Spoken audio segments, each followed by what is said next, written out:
आइए आज हम आगे स्टडी करेंगे घनत्व। घनत्व को इंग्लिश में डेंसिटी बोलते हैं। घनत्व उपरोक्त वर्णित दोनों गुण निम्न रूप से संबंधित हैं। ऊपर जो द्रव्यमान और आयतन हमने पढ़ा वो दोनों के संबंध को घनत्व कहते हैं। तो उपरोक्त वर्णित दोनों गुण निम्न रूप से संबंधित हैं। किस प्रकार संबंधित हैं? घनत्व बराबर द्रव्यमान बटे आयतन होता है।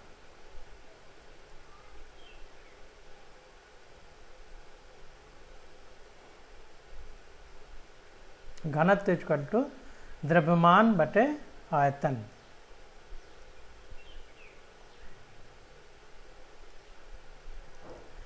किसी पदार्थ का घनत्व उसके प्रति इकाई आयतन का द्रव्यमान होता है। देखिए आयतन बटे में है, नीचे है मतलब प्रति का मतलब भाग। तो ऊपर वाला द्रव्यमान है तो प्रति इकाई आयतन का द्रव्यमान जो होगा उसी को घनत्व कहेंगे। अतः घनत्व के एसआई मात्रक इस प्रकार प्राप्त किए जा सकते हैं।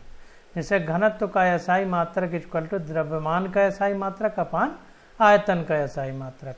तो द्रव्यमान का एसआई मात्रक केजी हम पीछे पढ़ चुके हैं, किलोग्राम। और नीचे आयतन का द्रव्यमान मात्रक आयतन लंबाई गुणे चौड़ाई गुणे ऊंचाई। लंबाई को भी मीटर में नापेंगे, चौड़ाई को भी मीटर में, ऊंचाई को भी मीटर में। तो 3 बार मीटर का गुणा करेंगे तो मीटर क्यूब हो जाएगा। या इसी को केजी नीचे वाले जब ऊपर आता है तो अगर ऊपर नीचे क्यूब है तो ऊपर माइनस क्यूब हो जाता है। तो केजी मीटर की पावर -3 हो जाएगा। यह मात्रक बहुत बड़ा है। रसायनज्ञ प्रायः घनत्व को ग्राम पर सेंटीमीटर क्यूब में व्यक्त करते हैं, जहां द्रव्यमान को ग्राम में और आयतन को सेंटीमीटर क्यूब में व्यक्त किया जाता है। किसी पदार्थ का घनत्व यह बताता है कि उसमें कण कितने पास पास व्यवस्थित हैं। देखिए उसके नाम से ही पता चलता है घनत्व मतलब घना कितना है। तो जाहिर सी बात है कि कण कितने पास पास हैं। जितने पास पास होंगे उतना ही घना होगा। तो मतलब जितने पास पास होंगे उतना ही उसका ज्यादा घनत्व होगा। यदि घनत्व अधिक है तो इसका अर्थ है कि पदार्थ के कण बहुत पास पास हैं, ज्यादा घने हैं। Very very most important. बस बेसिक चीजें समझिए कि मतलब क्या है।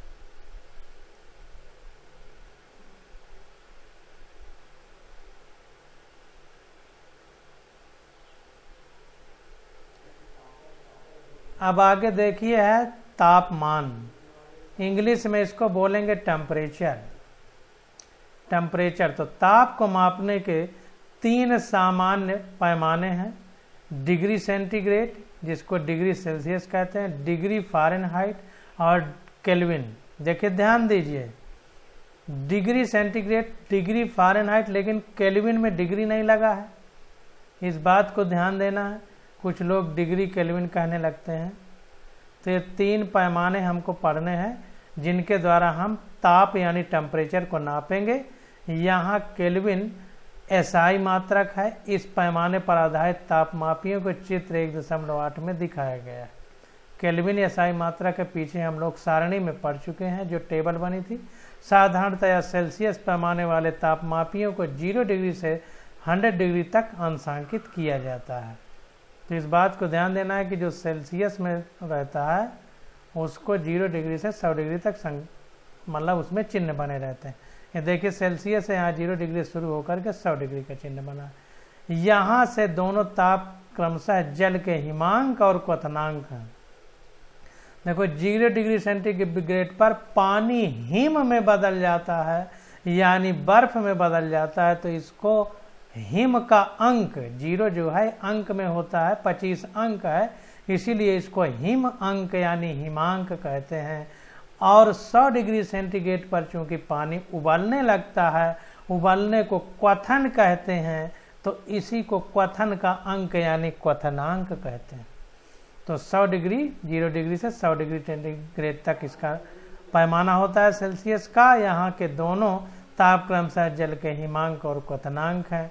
फ़ारेनहाइट पैमाने को 32 डिग्री फ़ारेनहाइट और 212 डिग्री के मध्य व्यक्त किया जाता है।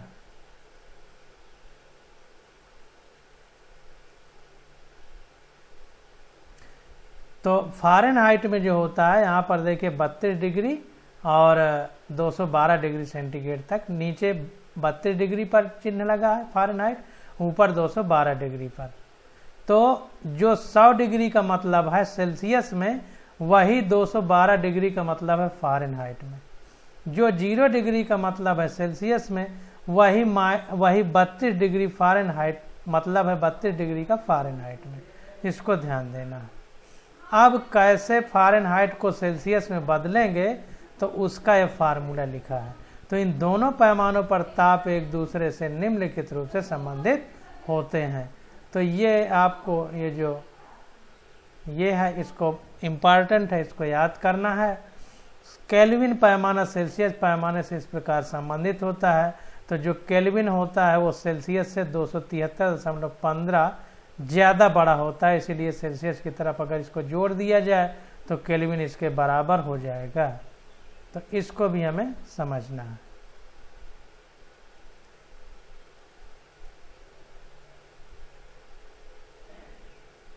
अब देखें यहाँ पर सेल्सियस में 273.15 केल्विन, ये 0 के बराबर है, 0 डिग्री सेल्सियस, और 373 केल्विन 100 डिग्री सेंटीग्रेड के बराबर है।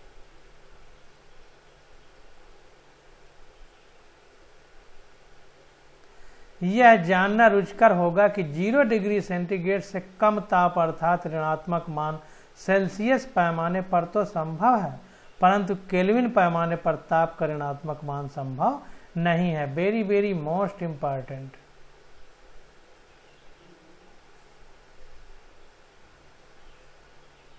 बहुत ही इम्पॉर्टेंट है, इसको ध्यान रखिएगा। अब संदर्भ मानक को थोड़ा ध्यान दे देते हैं।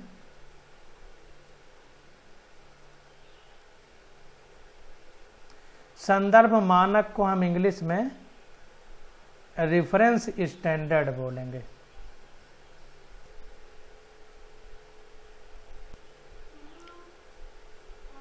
तो संदर्भ मानक को पढ़ेंगे तो किलोग्राम या मीटर सदृश मापन के मात्रक की परिभाषा निश्चित करने के पश्चात वैज्ञानिकों ने संदर्भ मात्रकों की आवश्यकता अनुभव की, ताकि सभी मानक उपकरणों को, मापन उपकरणों को मानकीकृत किया जा सके।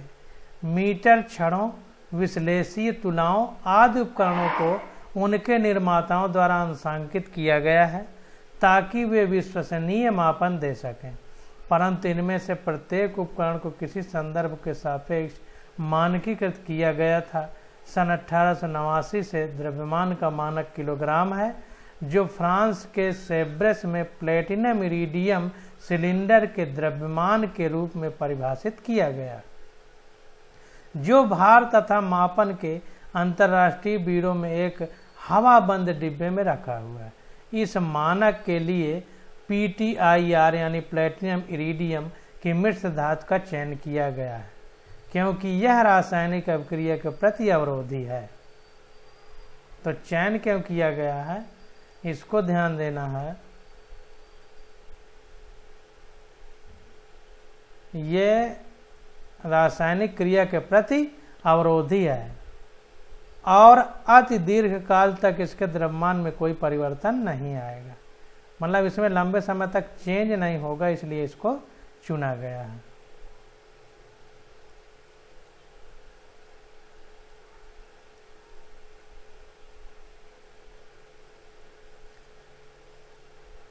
द्रव्यमान के नए मात्रक के लिए वैज्ञानिकरण प्रयत्नशील हैं, वैज्ञानिक गण प्रयत्नशील हैं द्रव्यमान के नए मात्रक के लिए। इसके लिए अवोगाद्रो स्थिरांक या यथार्थ परक निर्धारण किया जा सकता है। इसके लिए अवोगाद्रो स्थिरांक का यथार्थ परक निर्धारण किया जा रहा है। एक प्रतिदर्श के सुपरिभाषित द्रव्यमान में परमाणुओं की संख्या के यथार्थ मापन पर एक नए मानक पर कार्य केंद्रित है। ऐसी एक पद्धति जिसमें अति विशिष्ट सिलिकॉन के क्रिस्टल के परमाणुीय घनत्व को एक्सरे द्वारा मापा जाता है, की शुद्धता 10⁻⁶ में 1 अंश है। इसे अभी तक मानक के रूप में स्वीकार नहीं किया गया। और भी पद्धतियां हैं, परंतु इनमें से कोई भी पद्धति अभी प्लेटिनम रिटियम क्षण के विकल्प के रूप में समर्थ नहीं है। ऐसी आशा की जा रही है या आशा की जा सकती है कि वर्तमान दशक में यानी लगभग 10 साल के अंदर में कोई समुचित वैकल्पिक मानक विकसित किया जा सकेगा। आरंभ में 0 डिग्री सेंटीग्रेड, जिसको 273.15 केल्विन कह सकते हैं, पर रखी गई एक प्लेटिनम इरिडियम छड़ पर 2 निश्चित चिन्हों के मध्य की लंबाई को मीटर परिभाषित किया गया था। सन 1960 में मीटर की लंबाई को क्रिप्टन लेजर से उत्सर्जित प्रकाश की तरंग दैर्ध्य का 1.65076373 × 10⁻6 गुना माना गया। यद्यपि यह एक असुविधाजनक संख्या थी, किंतु यह मीटर की पूर्व सहमत लंबाई को सही रूप से दर्शाती है। सन 1983 में CGPM द्वारा मीटर पुनर्परिभाषित किया गया, जो निर्वात में प्रकाश द्वारा 1/299.792458 सेकेंड में तय की गई दूरी है। लंबाई और द्रव्यमान की भांति अन्य भौतिक राशियों के लिए भी संदर्भ मानक हैं।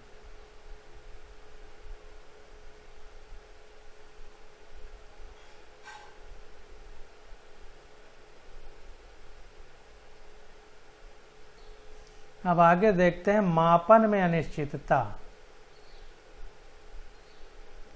अनसर्टेनिटी इन मेजरमेंट, यानी मापन में अनिश्चितता।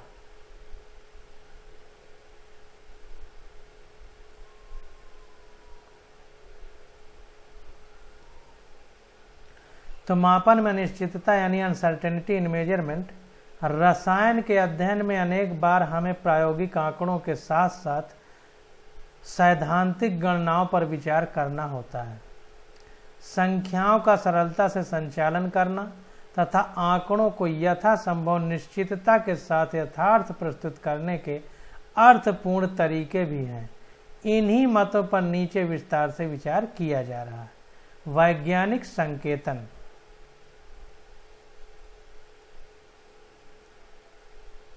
Scientific notation. तो वैज्ञानिक संकेतन, रसायन विज्ञान परमाणुओं और अणुओं के अध्ययन से संबंधित है, जिनके अत्यंत कम द्रव्यमान होते हैं और अत्यधिक संख्या होती है। अतः किसी रसायनज्ञ को 2 ग्राम हाइड्रोजन के अणुओं के लिए 662, 200, 000000000000000 जैसी बड़ी संख्या या हाइड्रोजन परमाणु के द्रव्यमान के लिए 0.0000000 मतलब बहुत जीरो फिर 166 ग्राम जैसी छोटी संख्या के साथ काम करना पड़ सकता है। इसी प्रकार प्लांक नियतांक, प्रकाश का वेग, कणों पर आवेश आदि में भी ऊपर दिए गए परिमाण जैसे परिमाणों वाली संख्याएं होती हैं। एक क्षण के लिए इतनी सारी शून्य वाली संख्याओं को लिखना और गिनना मजेदार लग सकता है, परंतु इन संख्याओं के साथ सरल गणितीय प्रचालन जैसे जोड़ना, घटाना, गुणा करना या भाग देना सचमुच एक चुनौती है। ऊपर दी गई किन्हीं 2 प्रकार की संख्याओं को आप लिखिए और उन पर कोई भी गणितीय प्रचालन कीजिए जिसे आप चुनौती के रूप में लेना चाहते हो, जिससे आप सभी प्रकार से यह समझ सकें कि संख्याओं के साथ कार्य करना वस्तुतः कितना कठिन है।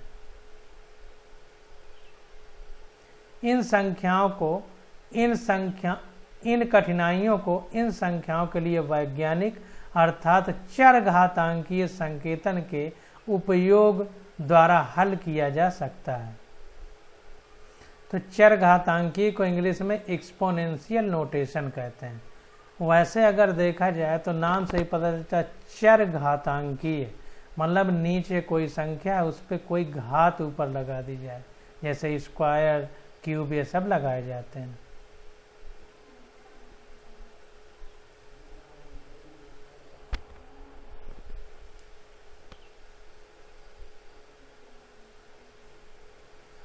इस संकेतन में किसी भी संख्या को n into 10 to power n के रूप में लिखा जाता है, जिसमें n चरघातांक है। इसका मान धनात्मक या ऋणात्मक हो सकता है और n का मान 1000 और 9.999 के मध्य कोई भी संख्या हो सकती है। n को डिजिट टर्म कहते हैं, ये n है इसको डिजिट टर्म कहते हैं। अतः वैज्ञानिक संकेतन में 232.508 को 2.32508 इंटू 10 टू पावर 2 के रूप में लिखा जा सकता है। इधर देखिए पॉइंट यानी दशमलव को 2 अंक इधर निकाला गया, तो इधर 10 की घाते 2 का गुणा कर दिया गया। ध्यान दीजिए कि ऐसा लिखते समय दशमलव को 2 स्थान बाईं ओर ले जाया गया है और वैज्ञानिक संकेतन में वो 10 का चरघातांक है। कैसे लिखा गया इसको ध्यान देना है। आप लोग पढ़े लिखे हैं, समझदार हैं, इसलिए हम इसको अंडरलाइन नहीं करेंगे। इसी प्रकार 0.00016 को 1.6 इंटू 10 टू पावर -4 की तरह लिखा जा सकता है। अब देखिए बाईं तरफ दशमलव को ले जाया जा रहा है तो स्क्वायर या ट्रिपल जितने अंक तक ले जा रहा है किया जा रहा है, दाईं ओर ले जाया जा रहा है तो माइनस में उतने का 10 टू पावर लिखा जा रहा है। जैसे 1 2 3 4 अंक बाद दशमलव यानी 1.6 लिखा गया तो 10 टू पावर -4 लिखा गया की तरह लिखा जा सकता है। यहाँ ऐसा करते समय दशमलव को 4 स्थान दाईं ओर ले जाया गया है और वैज्ञानिक संकेतन में -4 चरघातांक। वैज्ञानिक संकेतन में व्यक्त संख्याओं पर गणितीय प्रचालन करते समय हमें निम्नलिखित बातों को ध्यान में रखना चाहिए। गुणा और भाग करना। अब देखिए गुणा भाग कैसे करना। गुणा मतलब मल्टीप्लिकेशन और भाग मतलब डिवाइडेशन।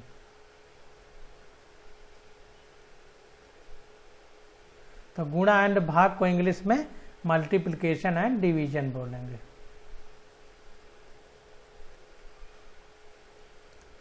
तो गुणा और भाग कैसे करेंगे। इन दो कार्यों के लिए चरघातांक की संख्या वाले नियम लागू होते हैं। जैसे अब 5.6 into 10 to power 5 into 6.9 into 10 to power 8 का गुणा करना है, तो जो ये संख्या 10 की घात में नहीं है उसका गुणा होगा और जो 10 की घात में उसको जोड़ दिया जाएगा। इसको ध्यान देना। तो देखिए 5.6 और 6.9 10 की घात में नहीं है इसलिए इनका गुणा किया गया और 10 टू पावर 5 10 टू पावर 8 10 की घात में इसलिए 10 टू पावर 5+8 लिखा गया।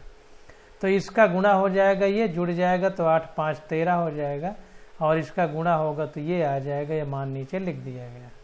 अब देखो इतना आया, अब दशमलव को 1 अंक इधर खिसकाया गया तो इसमें 1 अंक बढ़ा दिया जाएगा प्लस का 1 तो ये 14 हो गया।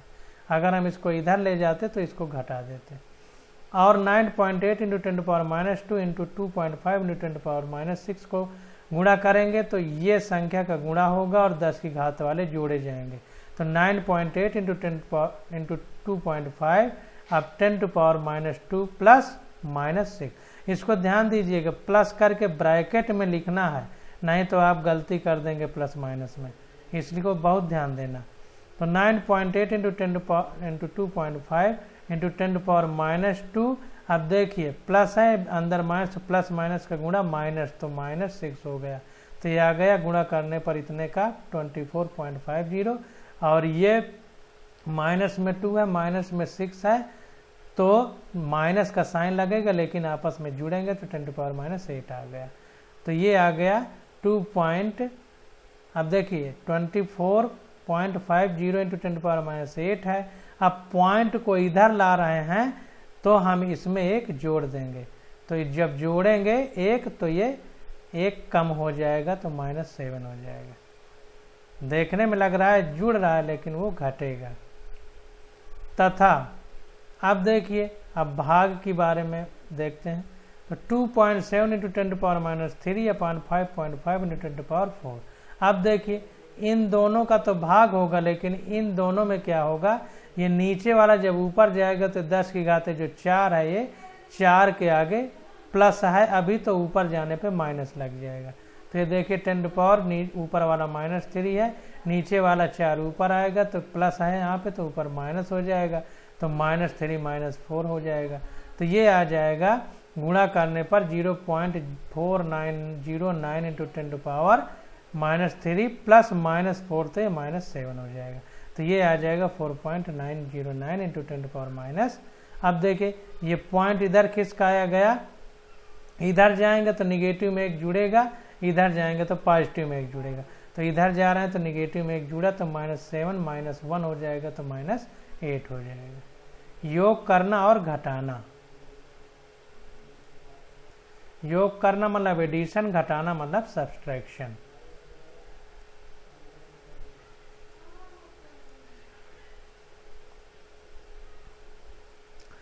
इन दो कार्यों के लिए पहले संख्याओं को इस प्रकार लिखना पड़ता है कि उनके चरघातांक समान हो।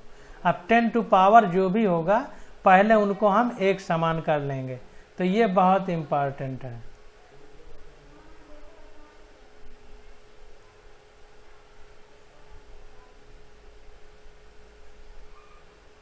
तो सबसे पहले उनकी जो है हम लोग चरघातांक यानी 10 टू पावर में जो लिखा है उसको बराबर कर लेते हैं, इसके बाद जोड़ते या घटाते हैं। अतः 6.565 इंटू 10⁻⁴ और 8.95 इंटू 10⁻³ का योग करने के लिए पहले उनका चरघातांक समान करके इस प्रकार लिखा जाता है। तो 6.65 इंटू 10⁻⁴ प्लस, अब देखिए इसमें अगर यहाँ 4 लिखना है तो इसको इधर करेंगे दशमलव को, तो यहाँ पर देखिए 0.895 लिख दिया। एक अंक इधर खिसकाया तो यहाँ पर 1 जुड़ जाएगा, अगर इधर खिसकाता एक अंक तो इधर 1 घट जाता। तो ये 0.895 इंटू 10⁻⁴ हो गया।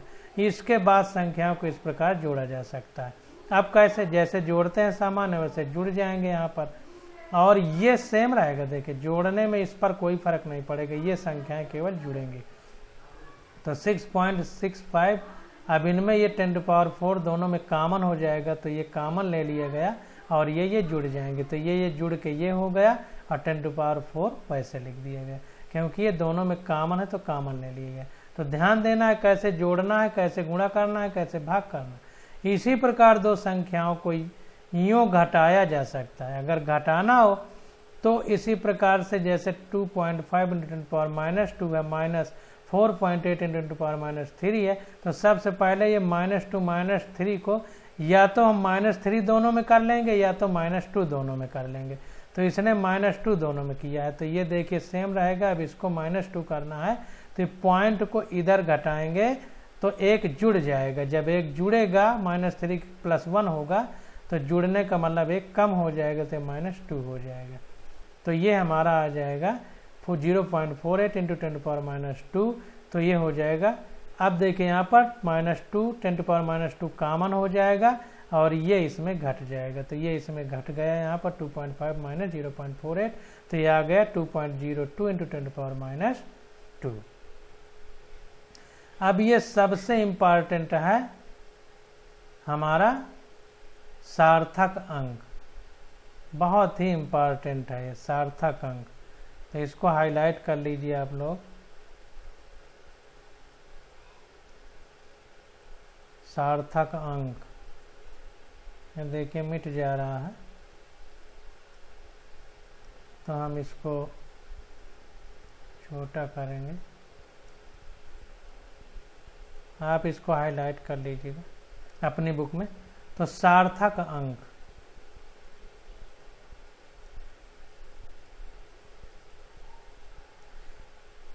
इंग्लिश में इसको बोलेंगे सिग्निफिकेंट फिगर। सिग्निफिकेंट फिगर, अब देखिए जैसा कि उसके नाम से ही पता है, चल रहा है कि सार्थक अंक मतलब हमारे लिए जो अंक सार्थक हैं, हमारे काम के हैं, बस उसी से मतलब, बाकी को छोड़ना है।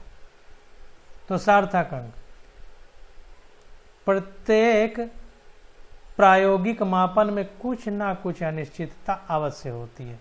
इसका कारण मापक यंत्र की या मानक यंत्र की सीमितता एवं मापने वाले व्यक्ति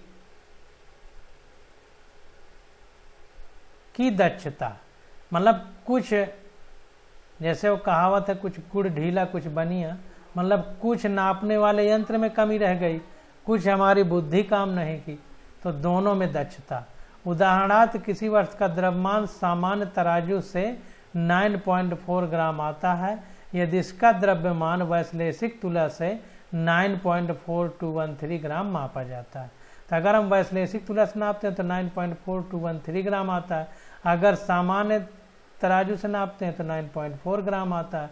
तो जाहिर सी बात है कि 213 जो संख्या लिखी है इसमें त्रुटि होगी कि नहीं होगी, मापा जाता है। तो वैश्लेषिक तुला से मापा गया द्रव्यमान सामान्य तराजू से मापे गए द्रव्यमान से कुछ अधिक आया, कुछ ज्यादा है।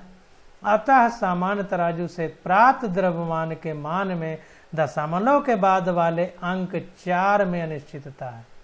ये 4 अंक है, इनमें अनिश्चितता है कि नहीं, परंतु परिणाम सदैव परिशुद्ध और यथार्थ परक होने चाहिए। हमारे परिणाम परिशुद्ध और यथार्थ परक भी होना चाहिए। जब भी हम मापन की बात करते हैं तब परिशुद्धता और यथार्थता को भी ध्यान में रखा जाता है कि नापने में कोई गलती ना हो, शुद्धता हो और यथार्थता हो। प्रायोगिक या परिकलित मानों में अनिश्चितता को सार्थक अंकों की संख्या के साथ एक अनिश्चित अंक मिलाकर व्यक्त किया जाता है। सार्थक अंक वे अर्थपूर्ण अंक होते हैं जो निश्चित रूप से ज्ञात हों। अनिश्चितता को व्यक्त करने के लिए पहले निश्चित अंक लिखे जाते हैं और अनिश्चित अंक को अंतिम अंक के रूप में लिखा जाता है। अर्थात यदि हम किसी परिणाम को 11.2 ml के रूप में लिखें तो हम यह समझते हैं कि 11 निश्चित है और 2 अनिश्चित है तथा अंतिम अंक में ±1 की अनिश्चितता होगी। जो अंतिम अंक है उसमें ±1 की अनिश्चितता होगी। यदि कुछ और न बताया गया हो तो अंतिम अंक में सदैव ±1 की अनिश्चितता निहित मानी जाती है। तो आप लोग ये सब हाईलाइट कर लीजिए यहाँ से यहाँ तक। ये बहुत इम्पोर्टेंट लाइनें हैं, तभी आपको सार्थक अंक के बारे में सही से जानकारी हो पाएगी।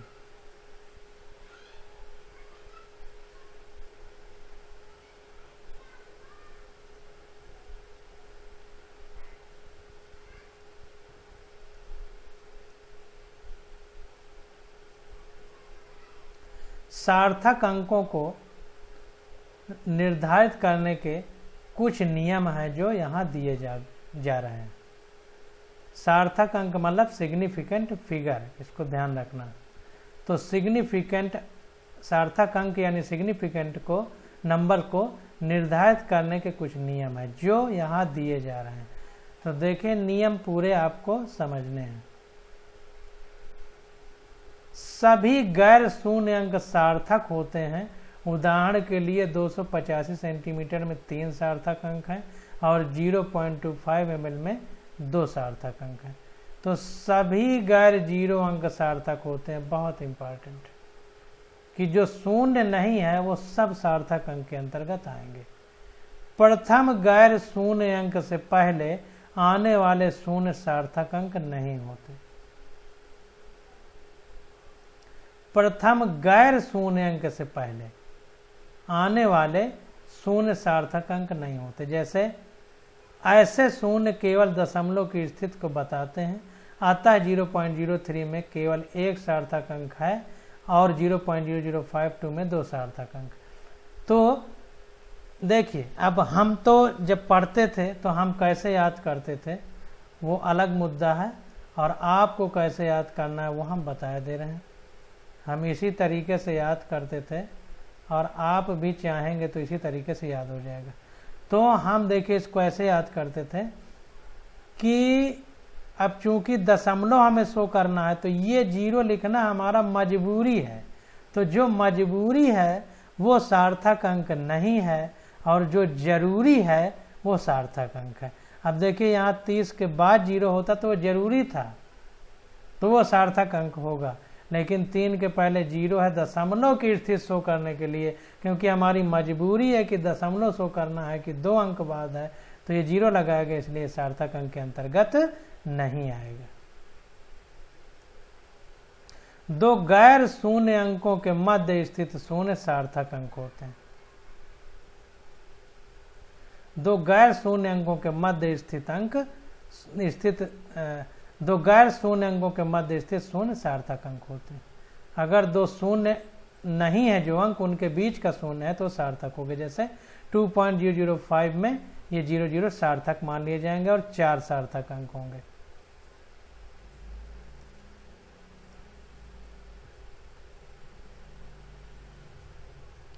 किसी अंक की दाईं ओर या अंत में आने वाले शून्य सार्थक अंक होते हैं।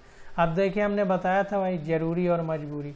दाईं ओर जो 0 है 3 है, उसके बाद हमको 30 दर्शाना है तो वो 0 रखा गया है, तो इसलिए वो सार्थक अंक होंगे। तो किसी अंक की दाईं ओर या अंत में आने वाले शून्य सार्थक अंक होते हैं, परंतु उनके लिए शर्त यह है कि वे दशमलव की दाईं ओर स्थित हों। वेरी वेरी मोस्ट इंपॉर्टेंट, ये दशमलव के दाईं ओर हों, इधर नहीं। जैसे इधर है तो नहीं होगा। उदाहरण के लिए 0.200 में 3 सार्थक अंक हैं, परंतु दशमलव विहीन संख्याओं में दाईं ओर के शून्य सार्थक अंक सार्थक नहीं होते। Very very most important.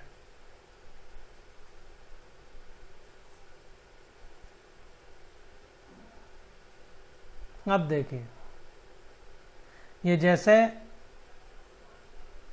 0.2 के बाद 00 रखा गया तो ये जरूरी है, क्योंकि मान लीजिए कोई किसी चीज़ से नापा गया होगा तो वो दशमलव के 3 अंक तक नापा होगा किसी इंस्ट्रूमेंट ने, किसी औजार ने, तो इसलिए ये जरूरी है दिखाना।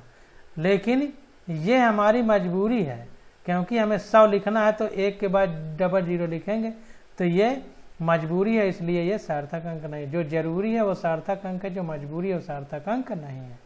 ऐसे ही याद करना। यद्यपि 100 में 3 सार्थक अंक हैं तथा 100.0 में 4 सार्थक अंक हैं। अब ध्यान दीजिए, चूंकि पॉइंट के बाद 0 है, इसका मतलब जरूरी है। यहाँ मजबूरी है कि 100 लिखना है तो 100 लिखा जाएगा। यहाँ मजबूरी है। मजबूरी इसलिए कि कोई जो है इंस्ट्रूमेंट होगा तो उसको दशमलव के 1 अंक तक नापता होगा, तो दर्शाने के लिए हमको 0 लगाना है, इसलिए ये सार्थक अंक में आ जाएगा। ऐसी संख्याओं को वैज्ञानिक संकेतन में प्रदर्शित करना उपयुक्त होता है। हम एक सार्थक अंक के लिए 100 को 1 × 10⁻², 2 सार्थक अंक के लिए 1.0 × 10⁻² एवं 3 सार्थक अंक के लिए 1.00 एवं × 10⁻² लिख सकते हैं। तो इसको भी ध्यान देना है।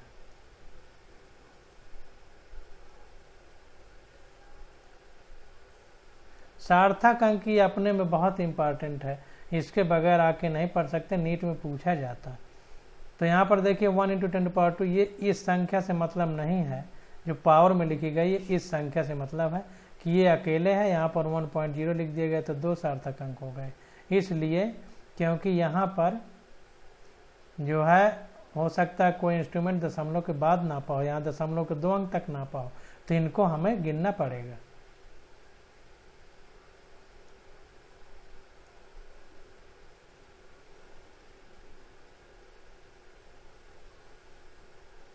वस्तुओं की गिनती, उदाहरण के लिए 2 गेंदों या 20 अंडों में सार्थक अंकों की संख्या अनंत है।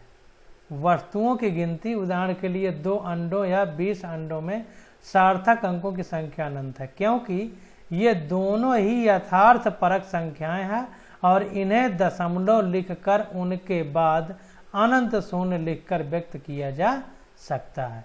तो ये बहुत इंपॉर्टेंट है। जैसे अंडा लेने जा रहे हैं हम 2 ठो, 20 ठो या 2 ठो गेंद हैं, तो उनमें दशमलव का प्रश्न ही नहीं है, क्योंकि पूर्ण संख्याएं हैं।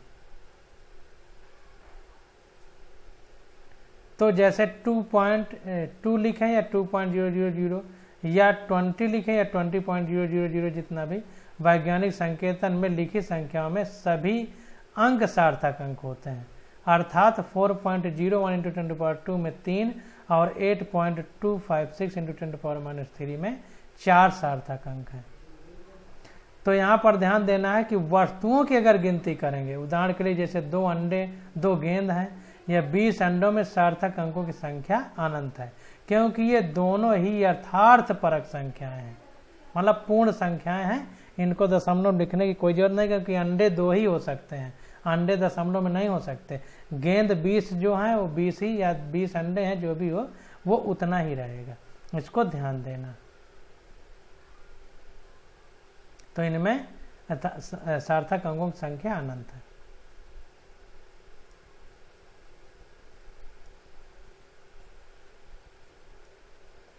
अब देखिए परिशुद्धता,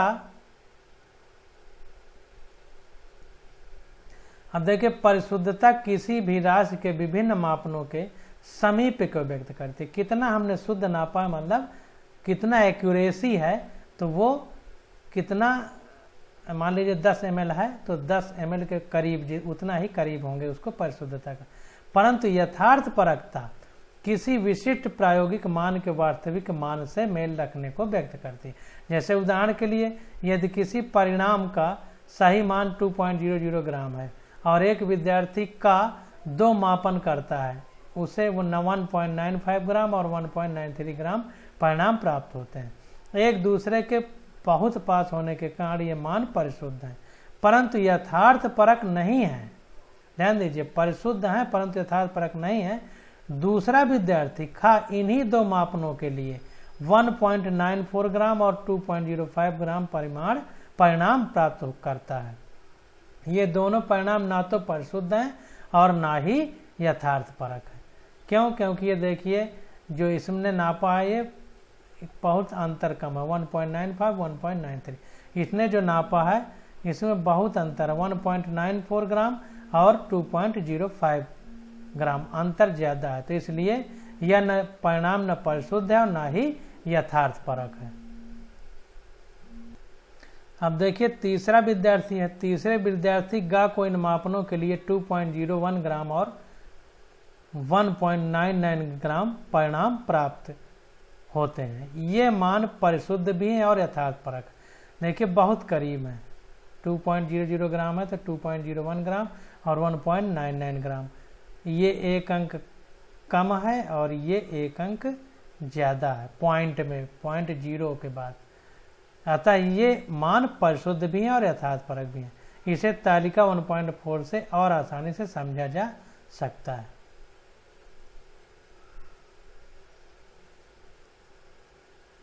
तो इसको पूरे को हाईलाइट कर लीजिए।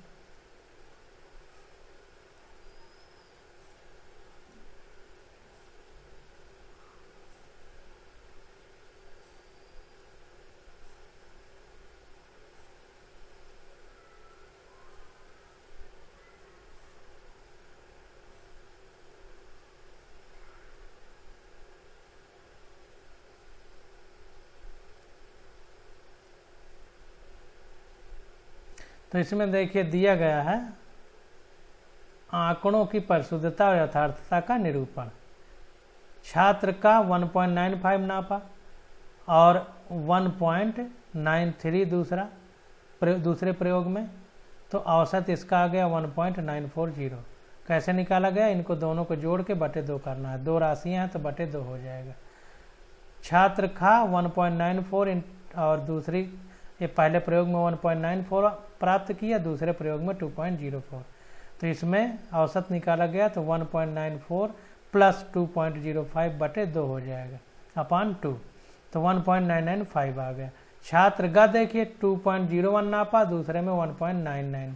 अगर इसका औसत निकालेंगे तो 2.01 प्लस 1.99 अपान 2 हो जाएगा। तो ये देखिए 2.000 आ गया। मतलब साफ पता चल रहा है कि ये एक्यूरेसी के कितना करीब है। अब सार्थक अंकों को जोड़ना और घटाना, ये अगले लेक्चर में हम लोग स्टडी करेंगे।